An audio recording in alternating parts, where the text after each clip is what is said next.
E o dólar comercial seguia em alta hoje frente ao real, em linha com a valorização que o dólar obtém no exterior, frente a outras moedas, né? Bom, segue uma trajetória de correção depois de um estresse no mercado internacional ontem, né? E um estresse no mercado acionário americano. A baixa ontem foi de cerca de 4%, a segunda na mesma semana. Isso trouxe muita volatilidade nesta madrugada em mercados da Ásia e também da Europa. Agora, por volta das 14 horas e 53 minutos, agora há pouco, a moeda norte-americana avançava sobre o real, 0,82%, cotada já na faixa de R$ 3,30 mais 82, se aproximando de R$ 3,31, enquanto o contrato de dólar futuro, no mercado futuro, né, subia para R$ 3,31 mais 40.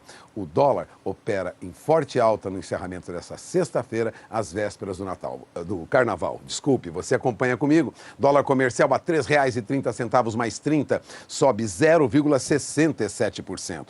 A perspectiva é de que o dólar, de fato, mantenha a trajetória de alta também pós-Carnaval, sofrendo impacto, lógico, do que ocorre lá nos Estados Unidos. Agora, se o dólar vem em valorização frente ao real, é lógico que nós temos também, de outro lado, uma desvalorização e uma perda, vamos dizer assim, dos principais papéis negociados na nossa bolsa. E é o que você confere comigo agora. Se de um lado uma forte valorização do dólar, de outro uma queda acentuada para o nosso índice Bovespa. Nosso índice Bovespa, que já se aproximava de 85 mil pontos, e os analistas apontavam possibilidade de bater 90 mil pontos, encerrou agora há pouco aos 80.705 pontos.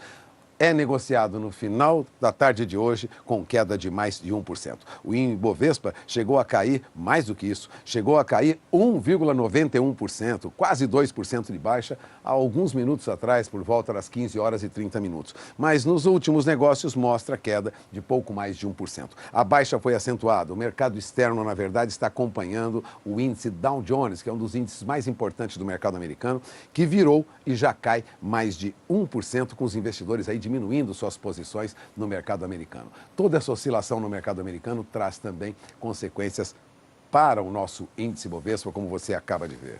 E essas são as principais informações sobre o fechamento do mercado financeiro, o que é destaque: comportamento do dólar, comportamento do índice Bovespa. Agora, de outro lado, vamos lembrar que a Conab, a Companhia Nacional de Abastecimento, divulgou ontem, quinta-feira, os dados daquele 5º levantamento de safra de grãos para 2017-2018. Essa nova estimativa, não é demais lembrar, indica uma redução de 5% sobre a última safra. Mas apesar dessa queda, a produção brasileira de grãos pode ser a segunda maior da história. Bom, detalhes sobre esse assunto você tem agora com Gustavo D'Angelo. A nova estimativa da Conab para a safra brasileira de grãos na temporada 2017-2018 indica uma produção de 225 milhões e 600 mil toneladas.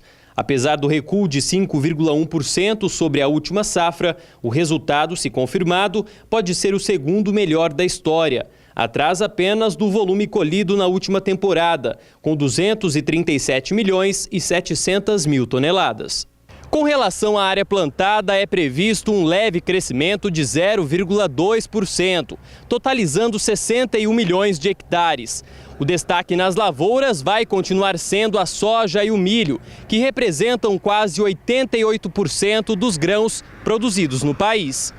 As duas culturas devem ter menor volume nesta safra. No caso da soja, deve ocorrer uma queda de 2,2% na produção, atingindo 111 milhões e 600 mil toneladas, em comparação com 114 milhões e 100 mil toneladas do período anterior. Já para o milho total, a expectativa é de redução de 10,1%, passando de 97 milhões e 800 mil para 88 milhões de toneladas. A primeira safra pode ficar em 24 milhões e 700 mil toneladas, enquanto a do milho segunda safra revela uma possível produção de até 63 milhões e 300 mil toneladas. Mas o destaque mesmo foi o algodão, que registrou aumento de 17% na produção de pluma, totalizando 1 milhão 790 mil toneladas e 1 milhão e 100 mil hectares, com elevação de 17,4% na área. Este aumento, junto com o da soja, favoreceu a ampliação da área total plantada. Com maior liquidez e possibilidade de melhor rentabilidade frente a outras culturas, a leguminosa tende a elevar-se a uma média de 3,3%, podendo alcançar 35 milhões de hectares. E para quem trabalha com arroz e milho, alguma preocupação, viu? Segundo a meteorologista Juliana Rezende, da SOMAR, arroz e milho estão prejudicados em diferentes regiões onde são plantados por um solo mais seco. Veja. Olá, boa tarde a todos. Algumas lavouras de milho no sul do Brasil vêm sendo um pouco prejudicadas por conta da umidade do solo que diminuiu ao longo das últimas semanas. Essas áreas devem ficar concentradas aqui no extremo sul gaúcho, onde a umidade fica em torno de 20% e 30%, o que é considerado baixo para manter bom ritmo das lavouras de desenvolvimento. Nos próximos 5 dias, tem previsão de chuva retornando para a região sul. É uma frente fria que vai passar pela costa e vai ajudar a trazer mais instabilidades para a região após períodos de tempo mais seco. Só que essa chuva não vai ser bem distribuída e abrangente. Então são pancadas muito irregulares que pode chover em um lado da região sul e não chover em outras regiões. Agora, na região central do país, a chuva perde força aqui entre Minas Gerais, Espírito Santo e Goiás também. Nas áreas mais escuras, ainda tem previsão de chuva forte no centro-oeste, Paraná, e até no estado de São Paulo. Ao longo da segunda semana, as instabilidades perdem cada vez mais intensidade aqui na região central. Agora a chuva segue um pouco mais persistente desde o Paraná até o sul mineiro. E no decorrer do terceiro e último período, as instabilidades agora no centro-sul do Brasil perdem intensidade na maior parte das regiões.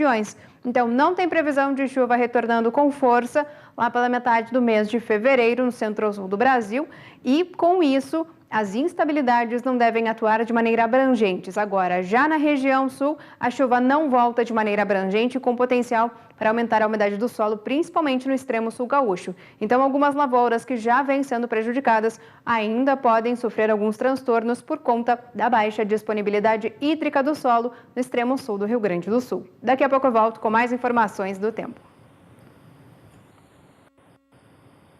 E as indústrias de máquinas e equipamentos agrícolas fecham 2017 com o sentimento de que o pior, de fato, ficou para trás. Bom, 60% da indústria brasileira de máquinas agrícolas está concentrada no sul do país. Mais precisamente, tem seu parque instalado no Rio Grande do Sul.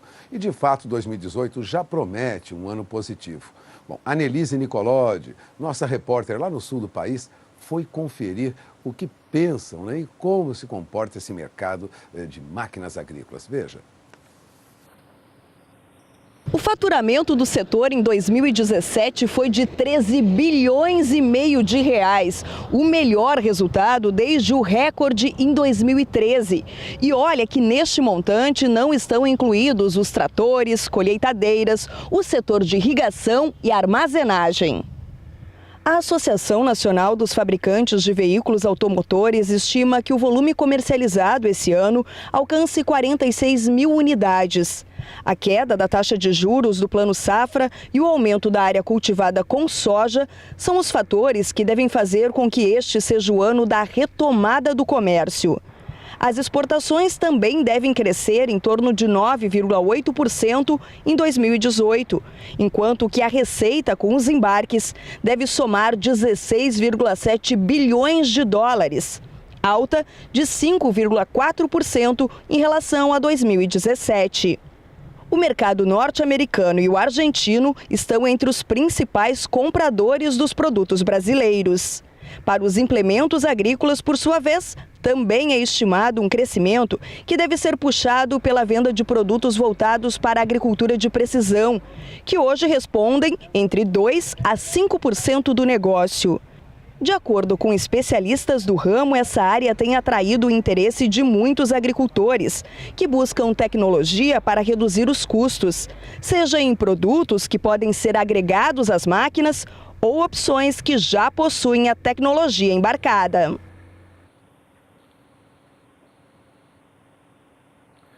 Pois é. E depois do intervalo, você acompanha comigo a queda no mercado do café, tanto em Nova York como aqui na B3. Mercado do Campo volta já já. E as exportações de café caem quase 6% em janeiro, agora quando comparado com janeiro do ano passado, né? O número foi anunciado hoje pela manhã pelo Conselho dos Exportadores de Café. Bom, as exportações brasileiras de café recuaram 5,9% em janeiro, comparando aí com o mesmo período de 2017, né? Então, janeiro agora tivemos uma queda, né? Caímos para 2.490.000 sacas de 60 quilos, segundo o Conselho dos Exportadores de Café do Brasil. Bom, a receita com as vendas de café brasileiro somou pouco mais de 400 milhões de dólares, menos de 401 milhões de dólares com as vendas externas, né? Uma queda, portanto, no valor das nossas vendas de quase 14%. No primeiro mês de 2018, ou seja, em janeiro, que terminou agora, o preço médio do café foi de 161 dólares a saca, uma queda na média desse preço de 8,5% na comparação com o mesmo período do ano passado, quando a média era de quase 176 dólares por saca. Agora baixamos para 161 dólares a saca. O resultado desse começo de ano já era esperado e segue de forma geral sem grande alteração para o mercado de exportação do café. É o que avaliava Nelson Carvalhais, presidente do Secapé. Segundo ele, e ele comentava isso com jornalistas, acreditamos que o ritmo seguirá mais lento até a entrada da nova safra, que trará expectativa um pouco melhor. Além disso, ele diz, o volume de chuva tem sido alto, o que favorece a produção. Se o fator climático permanecer desta forma, será muito positivo, segundo Nelson Carvalhais. Agora, o que acontece com o mercado enquanto isso? Bom, o mercado de café arábica está em queda, fortalecimento do dólar frente ao real, trouxe hoje, e você acompanha comigo, um movimento de baixa no mercado. Apenas em Londres tivemos uma leve alta, como você acompanha aqui. Alguns contratos já se aproximam mais da faixa de 1.800 dólares por tonelada, mas o contrato de março estável a 1.793 dólares a tonelada nos últimos negócios. Londres encerrava negócios também para maio a 1.769 dólares a tonelada, ganho de apenas $1 por tonelada no fechamento. Contrato para julho a 1.792. Agora, repare que na cotação mais alta do dia, vários contratos futuros em Londres já tocaram os 1.800 dólares a tonelada ou se aproximaram muito dele, como é o caso do contrato de setembro, que na máxima do dia foi a 1.799 dólares a tonelada. De um modo geral, café robusta teve uma recuperação. Agora, isso não ocorre com café arábica. Café arábica ainda sob pressão. Veja que a queda foi superior a 0,80% hoje no mercado futuro de Nova York. Em Nova York, café arábica para março, que ontem ainda estava com valores perto aí de $1,25 por libra-peso, hoje fecharam as negociações a $1,21 por libra-peso, queda de 0,81%. O contrato de maio a $1,23 por libra-peso perdeu quase 0,90%, ou seja, a baixa foi de 100 até 120 pontos hoje para café lá no mercado americano. E se no mercado americano a perspectiva é de queda, não é diferente normalmente no mercado brasileiro. Aqui na B3, os contratos são de café arábica. Lógico, aqui é por saca. Agora, veja o que está acontecendo segundo os operadores de mercado, já era de se esperar, né? Segundo os operadores, uma leve baixa. Afinal de contas, uma valorização do dólar frente ao real traz, lógico, uma desvalorização das commodities cotadas em dólar. Então, não é de se estranhar que tenhamos aí uma correção negativa. Mas o contrato de março perdeu muito, hein? Perdeu mais de 2%, ainda não tivemos na tela o ajuste atual da Bolsa, mas por volta das 17h08, os últimos negócios mostravam café a 148 dólares e 70 centes a saca. Veja que a baixa é acentuada, a baixa é de mais de 2 dólares por saca nos últimos negócios. E o contrato para maio estava a 151 dólares e 60 centes, perspectiva também é de baixa. Já setembro, que é referência para o nosso produtor de café, vem em queda mais leve, queda de 0,10%. Ainda perde muito pouco, perde apenas 15 centavos de dólar por saca. Últimos negócios a 154 dólares e 20 centes a saca. E essas são as principais informações até este momento sobre o comportamento dos preços no mercado de café. Vamos agora falar de clima de novo, porque no Nordeste as chuvas ficam escassas e as pastagens voltam a sofrer daqui para frente. É o que diz Juliana Rezende, da Somar Meteorologia. Acompanhe. O plantio do algodão na Bahia segue avançando. Os produtores já foram beneficiados, isso porque choveu ao longo dos últimos períodos lá em áreas produtoras da Bahia. E aí, por conta disso, o solo também ficou com mais umidade. Dessa vez, o solo segue com mais umidade aqui em todas essas áreas azul e rosa do mapa. Então, grande parte da região norte também tem excesso de umidade no solo. Nos próximos 5 dias tem previsão de chuva. Grande parte da região norte recebe instabilidades mais fortes. Aqui na Bahia, as instabilidades já começam a perder intensidade, chuva mais forte no Nordeste, apenas no litoral norte. E ao longo da segunda semana, condição de instabilidades ainda perdendo intensidade na maior parte da região Norte e Nordeste. Dessa vez, chuva segue fraca no Nordeste. Na região Norte, a chuva também vai perder mais intensidade, pancadas mais expressivas apenas no extremo oeste da região nortista. Ao longo do terceiro e último período, o cenário ainda muda pouco na metade norte do Brasil. Chuvas fracas aqui no Nordeste, com baixos volumes de água, não deve passar de 15 milímetros ao acumulado em 5 dias.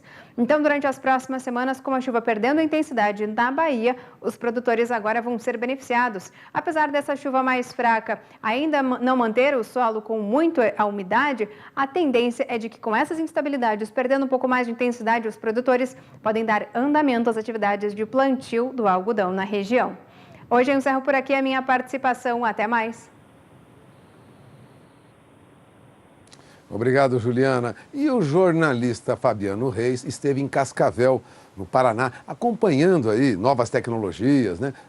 Constatando novas tecnologias apresentadas pela Down Dupont lá na Copavel. Bom, você confere agora uma tecnologia que permite maior produtividade. Veja. Aqui na Show Rural Copavel tem muita coisa sendo apresentada, tecnologias para o homem do campo.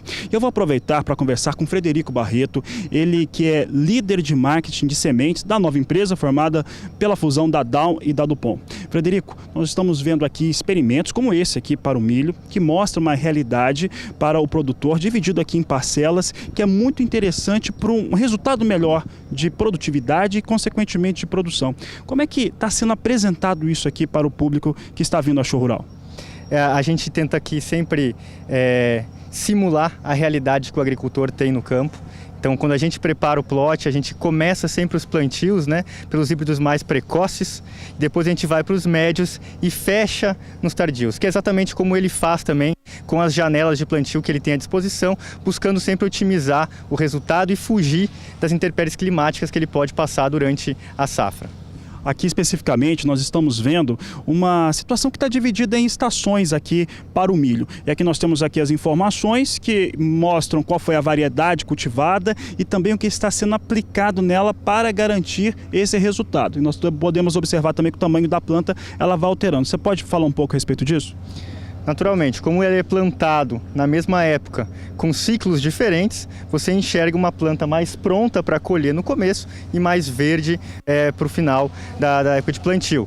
Então, acho que é importante lembrar também que aqui a gente tem os híbridos Leptra, todos eles com uma tecnologia BT de 3 proteínas, e aqui a gente tem o Dermacor como um tratamento de sementes que vem sempre dentro dessa tecnologia Leptra. Então, é uma forma de otimizar também o resultado e proteger a nossa biotecnologia para que ela perdure junto ao agricultor por mais tempo. Aqui nós temos um experimento que é muito voltado para o estado do Paraná. O Paraná é o maior produtor em primeira safra de milho, segundo maior produtor em segunda safra. E temos aqui um produtor que está preocupado em ter a tecnologia no campo para melhores resultados. E esses resultados passam porque ele está preocupado com a produção brasileira vai crescendo, a produtividade está aumentando nos últimos anos, os nossos estoques estão mais altos, significa preço mais baixo pela saca de milho. Então ele tem que fazer com que essa produtividade, esse resultado fique mais rápido, né? Que ele consiga melhores resultados. Como é que isso como é que a empresa tem ajudado esse produtor que está com essa preocupação de mercado também? Excelente pergunta. Eu acho que, em primeiro lugar, a gente sempre vive no Brasil a curva M do milho, com preços de grão subindo em alguns anos e descendo logo em seguida. Então, nós temos que sim permitir que o agricultor tenha opções para estar acoplando dentro do seu sistema de combinação e atingindo os seus melhores resultados. Então, uma das estratégias que a gente tem é investir em alta tecnologia. E a gente fala muito para o agricultor que o que ele precisa é eficiência. Quanto mais eficiência por hectare ele conseguir, maior vai ser a rentabilidade dele no final. O agricultor que pensa sempre olhando na ponta do lápis financeiro por custo, ele tende a ter um resultado muitas vezes pior do que aquele que investe às vezes mais, faz um manejo adequado e vai ganhar na eficiência por hectare. Então ele ganha realmente na margem por volume, ele produz mais naquele hectare e vai sempre ter um resultado positivo. Essa é a nossa primeira ideia. A segunda é oferecer para o agricultor a oportunidade de plantar híbridos de alto e médio investimento, se for o caso, para as regiões que isso for necessário. Então a gente investe em pesquisa para dar as oportunidades que o agricultor tenha para escolher aquilo que for mais conveniente para ele também. Tá certo, Frederico Barreto. Frederico, para encerrar aqui a nossa conversa aqui no stand, nós vimos aqui várias etapas, né? Nós temos aqui o milho em fases diferentes e temos ali um cuidado que eu acho muito interessante do plantio de refúgio, tá? Depois nossos editores vão colocar na imagem, mas nós temos esse cuidado com a questão do refúgio, que é algo que precisa sempre ser observado.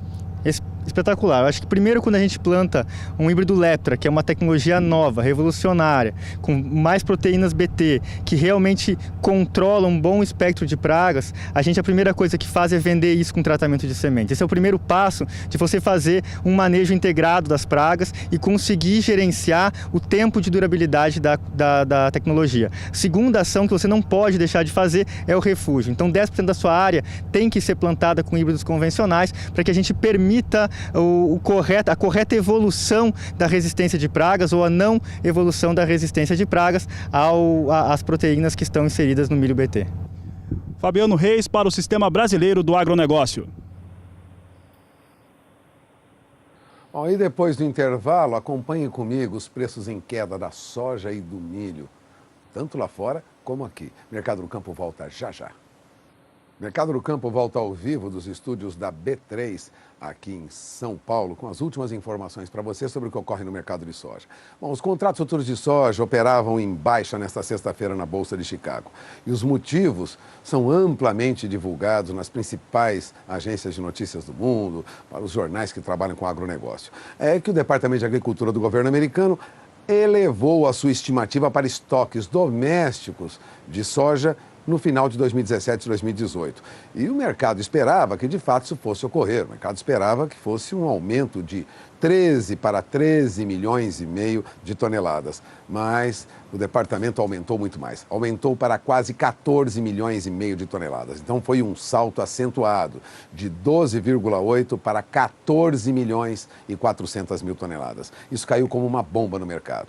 O mercado só não cedeu mais porque há preocupações com a produção de soja na Argentina, e problemas climáticos atrapalham a produção argentina de soja. Aliás, o Departamento de Agricultura do governo americano reduziu sua estimativa para a produção de soja na Argentina de 56 para 54 milhões de toneladas. Caso contrário, a baixa para a soja teria sido ainda maior. Você acompanha comigo agora o que ocorre no mercado no fechamento das negociações na Bolsa de Chicago. A perda para a soja, em média, lá é de 0,5%, considerando aí que a queda mais acentuada ocorreu no contrato de maio. O contrato de março fechou a $9,83 por bushel, perdeu quase 5 centavos de dólar por bushel. O contrato para maio, a $9,93 por bushel, recuou mais de 5 cents por bushel, e apenas os contratos de julho e agosto mantiveram cotação na faixa de $10 por bushel ou ligeiramente acima. Mas todos os contratos vieram em baixa. E o mercado de milho também sentiu, movimento de queda, mas por outras razões, Em parte, só não caiu mais também porque a produção de milho na Argentina pode ser prejudicada, mas pressionado pela alta do dólar, pressionados pela alta do dólar e também por uma queda nos preços do petróleo, milho no mercado americano terminava em queda. Veja, milho negociado no mercado americano terminava, você tem a soja aqui na BMF, caiu lá fora e caiu aqui também, mas vamos para o milho no mercado americano, que interessa muito, A queda foi acentuada de 0,77%, perda de 3 centavos, até perda de quase 4 centavos de dólar por bushel. Portanto, nós temos um movimento de queda lá fora para a soja, um movimento de queda para o milho também, e isso vai influenciar negativamente o mercado brasileiro. Milho vinha em alta, que ainda continua com preços firmes, mas você acompanha agora, veja, milho no mercado futuro brasileiro também cedeu vendeu hoje. Quando se aproximava dos R$ 34,00 a saca, hoje teve uma baixa. Veja que o contrato de março, que ontem passava de R$ 34,00 a saca, caiu hoje mais de 1%, recuou para R$ 33,77. E nos últimos negócios cai mais, hein? R$ 33,68 a saca. O milho para maio estava R$ 33,50, recuou para R$ 33,30. E veja que agora nos últimos negócios, que valem para a próxima quarta-feira de cinzas, já recuam mais. Recuam para R$ 33,26 a saca. O milho para setembro estava R$ 32,18 ontem, caiu para R$ 32, agora estabilidade em R$ 32,00 a saca. Mercado trabalha pressionado e não há expectativa de recuperação para esses preços, pelo menos no curto prazo. E agora vamos mudar um pouco de assunto. Nós vamos falar sobre nutrição especial. A venda de fertilizantes especiais ainda continua aumentando em média 10% no Brasil. Em alguns anos chegou a subir quase 20%. Bom, dados da Absolo indicam que a indústria de nutrição vegetal teve um aumento de faturamento em 2017, o que aponta para receitas brutas na faixa de 6,5 bilhões de reais no ano passado. Eu estive aqui na B3 com o presidente da Absolo, a Associação Brasileira das Indústrias de Tecnologia em Nutrição Vegetal, o Roberto Levreiro, e veja o que ele diz sobre o uso de fertilizantes especiais e as perspectivas de mercado. Acompanhe. Presidente, obrigado mais uma vez por ter atendido o nosso pedido, participado do nosso programa. Vamos começar fazendo um resumo do que ocorreu agora no ano que terminou, 2017. Foi um ano bom para o setor de fertilizantes? Sim, foi um ano bom, apesar de toda a turbulência que foi o ano de 2017, né? Foi um ano bom, foi um ano que houve crescimento, né, em todos os setores de fertilizantes, tanto das commodities quanto do nosso setor dos especiais, devido à força que o agro hoje representa, o que o agricultor hoje ainda acredita, investindo em produção e o mercado colaborando. Alguns segmentos dentro do agro tiveram, ano passado, uma queda, né? Quando a gente fala em setores como mercados que atendem mais o comércio, mercado interno, esse crescimento de fertilizantes foi menor ou até não houve em alguns casos. Mas os produtos de exportações, como frutas, as commodities, acabaram puxando e compensando essa queda no mercado interno devido à crise que o Brasil passa hoje. Então, no geral, houve um crescimento, sim, e nós acreditamos que o nosso setor ele deve manter no crescimento acima de 2 dígitos, que é o ritmo que vem mantendo nesses últimos 5 a 6 anos. A nossa estimativa é que bere perto dos 10%, nós estamos fechando agora. Isso para fertilizantes especiais? Especiais.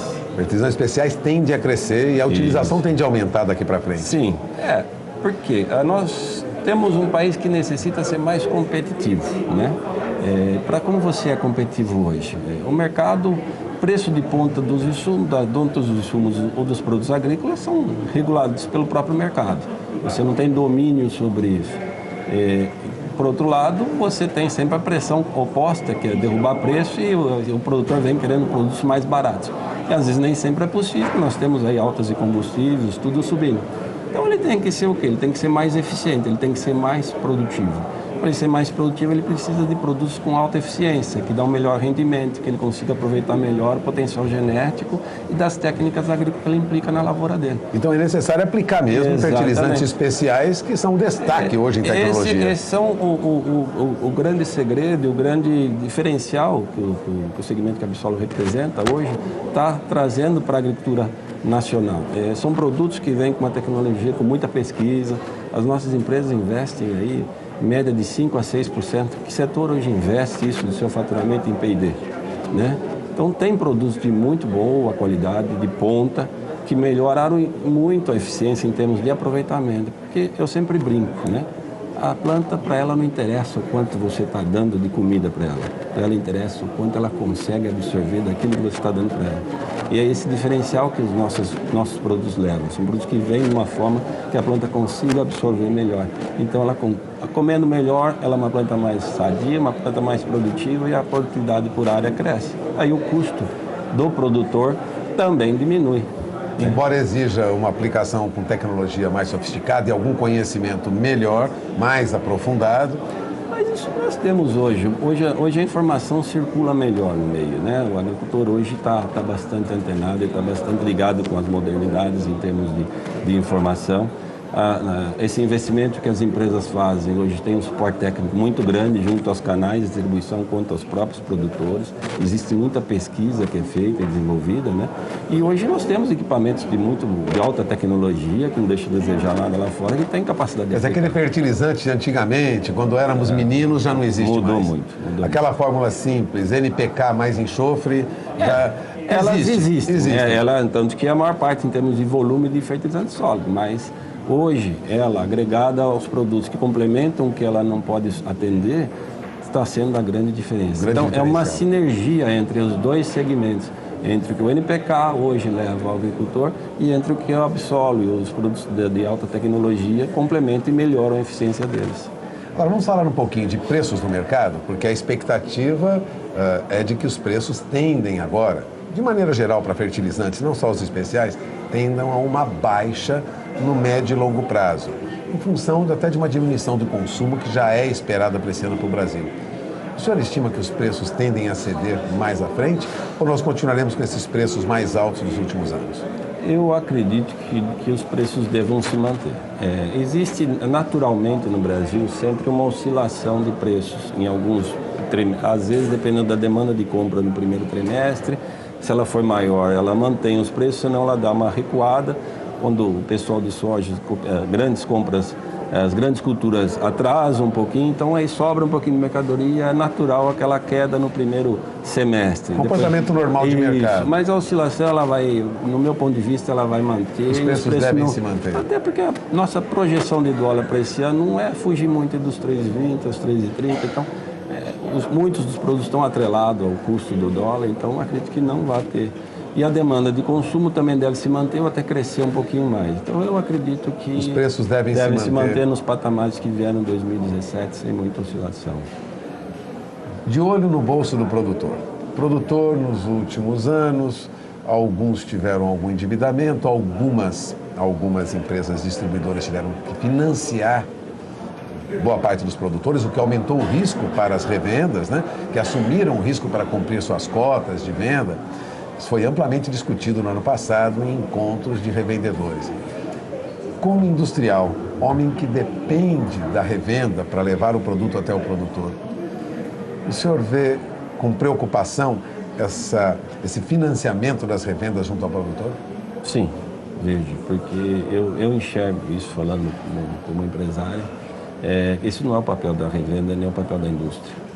Esse é um papel que teria que ser do governo, teria que ser de uma política agrícola, né? Até porque os custos que uma revenda, que uma cooperativa ou que uma empresa vai levar para o produtor, esse dinheiro custa muito mais caro do que se ele conseguisse através do financiamento agrícola adequado para ele. Então eu vejo isso com grande risco, até porque historicamente nós vimos que no passado isso não foi positivo, a agricultura deu uma elevada, isso se estabilizou, mas nos últimos anos ela começou a inadimplência se tornar uma preocupação. E a gente sabe que os valores envolvidos são muito altos, né? Então eu não vejo isso com bons olhos, eu acho que isso infelizmente o Brasil ainda é carente de uma política adequada, né, em termos de financiamento agrícola, até de um próprio seguro agrícola, que seria até ideal. E se você tiver uma política adequada, onde o produtor tem uma certa estabilidade, ele não precisa de dinheiro para financiar, porque o nosso produtor ele é eficiente em termos de produção. Ele só precisa de uma condição de igualdade de competir. O senhor tocou num assunto muito importante, o senhor lembrou agora, o seguro rural. Como homem do agronegócio que fornece produtos para o produtor e depende de uma revenda para levar esse produto até o produtor. Seguro rural faz falta no Brasil? Muito. No Brasil, muitos anos atrás, quando eu iniciei, houve a má fé também para o lado do produtor, mas... abusando do seguro. Mas, assim, o volume de seguro ofertado, a forma com que ele é ofertada, ela é muito escassa e muito pouco, né? Muito burocrática muitas vezes. Então, o produtor não consegue ter esse acesso no tempo que ele precisa ou no custo que ele consiga absorver. E se a gente fizer uma avaliação, o risco também não é tão grande assim, né? Se você vê quantos sinistros nós temos no global, perto do que envolveria e outros seguros que nós temos muito mais risco, é que, na verdade, a gente conversando até com algumas seguradoras que a gente tem, existe um certo desconhecimento da profundidade da realidade, do como é o agro, como funciona, até para a própria seguradora sabe, poder avaliar direito. E a gente toma por base, assim, que a Absolo ela fez uma parceria com algumas seguradoras para as indústrias, para melhorar o custo de seguros das indústrias. E a gente detectou isso. Todo mundo tinha medo, fertilizante, não, explosivo, não é. A hora que o pessoal começou a entender e a indústria de fertilizante, que o risco é muito pequeno. Hoje tem empresas economizando de mais de 1 milhão, 2 milhões em reforma de apólice. É muito dinheiro, e o agroagrícola é a mesma coisa, né? Falta o quê? Uma boa estrutura, um bom estudo e se criar uma política clara onde o produtor consiga pagar e consiga ser honesto com aquilo e as seguradoras entendam o risco real que elas vão correr e estar fazendo isso. E, no meu ponto de vista, como Roberto Levreiro, é esse que eu enxergo no seguro no Brasil. Levreiro, como presidente da Absolo, da diretoria e agora do Conselho Deliberativo, a luta pelo seguro rural é um dos trabalhos que a Absolo desenvolve este ano? Não, isso não é o nosso foco principal. A Absolo tem várias frentes que nós trabalhamos, desde o Ministério da Agricultura, e temos algum apoio junto a alguns órgãos governamentais, inclusive o seu Ellison Paulinelli é uma das pessoas que encabeça isso e a gente entra como apoio através dele na questão do seguro rural. Então existe um projeto, existe um trabalho que já está sendo elaborado já de 2 anos para cá, que é com apoio dos empresários? Sim, então a Absolo ela entra com esse apoio, dando a informação, dando o que for necessário de subsídio para que esse projeto, esse seguro seja revisto, né? Mas todo esse processo é encabeçado e está hoje com o seu Ellison Paulinelli, nosso ex-ministro. E a Absolo, que ela pretende fazer neste ano de 2018? A Absolo, ela conquistou vários espaços, né? Várias conquistas que nós tivemos nesses últimos 6 anos. Primeiro foi a adequação das legislações dentro das nossas necessidades, porque é um de certa forma que não era bem regulamentado dentro dos órgãos. Isso a gente conseguiu trazer um respeito melhor, né? Porque com isso a gente normalizou todo o sistema, normatizou. E as empresas se enquadraram e se nivelaram por um nível muito bom em termos de qualidade, tecnologia, e fiscalização e controle. Agora, nossos objetivos, o que é? Levar todo esse conhecimento, toda essa informação, todo esse potencial que nós temos para oferecer para o público final. Ou seja, o objetivo da Absolo agora é fazer um trabalho junto com as entidades de pesquisa, as universidades, faculdades, junto com a Embrapa, junto com órgãos, para difundir e divulgar melhor esse conhecimento e essas tecnologias hoje que estão à disposição do agricultor. Porque, infelizmente, nós somos um país muito grande e essa informação, tenho certeza que tem muita gente que já ouviu falar, mas não conhece a fundo como é. Então, todo esse jovem que está vindo, se formando numa faculdade, a ideia é fazer trabalhos, projetos juntos, que eles realmente comecem a participar, desenvolvam bolsa, façam mestrado, fazer campos de demonstrativos para fazer validação de tecnologias. Para comprovar mesmo a eficiência, de tecnologias, notadamente de fertilizantes especiais. Então esse é o trabalho que a gente vem fazendo agora. Que tudo que nós fizemos até hoje que já agregou um valor enorme para as empresas. Tanto que nós já tivemos várias empresas sendo adquiridas por fundos, enfim.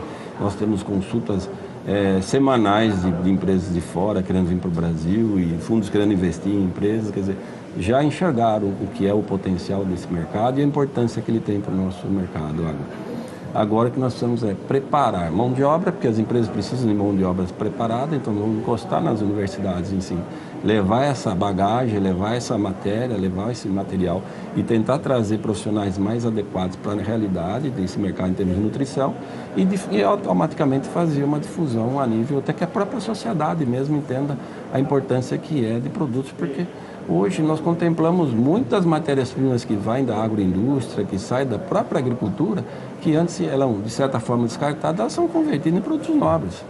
Então, um país que importa 70%, 80% do seu nutriente, se você tem um monte de coisa que pode ser transformada em produtos de alta potencial. Então, esse é o grande diferencial que a Absolo traz hoje, o agro. Bom, você acaba de ouvir o presidente da Absolo, Roberto Levreiro, Roberto Levreiro conhece o mercado de fertilizantes há muitos anos, começou ainda menino, ele é um dos diretores da Italy, lá em Valinhos, da Italy Fertilizantes, está no mercado desde garoto, contou isso um pouco antes da entrevista, tem muita experiência no ramo. Agradeço sua participação aqui. Nós que agradecemos a oportunidade. Passamos o recado, Levreiro? Passamos. Muito obrigado e estamos à disposição sempre que precisar. Voltamos ao programa. Pois aí o mercado do campo desta sexta-feira, 9 de fevereiro, véspera do Carnaval, fica por aqui. Agora, você tem mais informações sobre a pecuária brasileira com Jorge Zaidan, no comando do programa Pecuária BR. E nós voltamos na próxima quarta-feira, ao vivo da B3, com mais informações para você. Até lá!